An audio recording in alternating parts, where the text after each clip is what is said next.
We're going to talk about ultra density. This is something that I've embraced in my practice, and I think it's really encompasses the best of both worlds.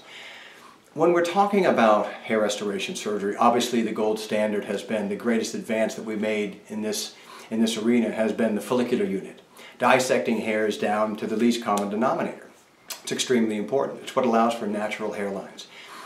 But there are some times when you're working with some patients, and if you're a purist and you do everything through just follicular unit transplantation, dissecting everything down, that you can end up with a thin look. And this has to do with patients that maybe have fine, thin hair.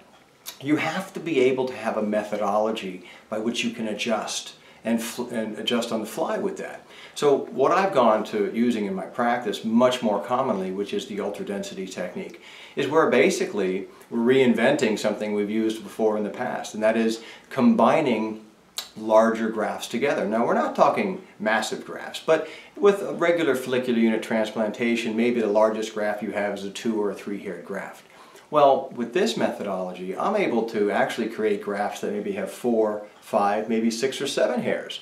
Now, when they're positioned and placed strategically, that gives us a lot more density, particularly in specialized patients that may have fine, thin hair.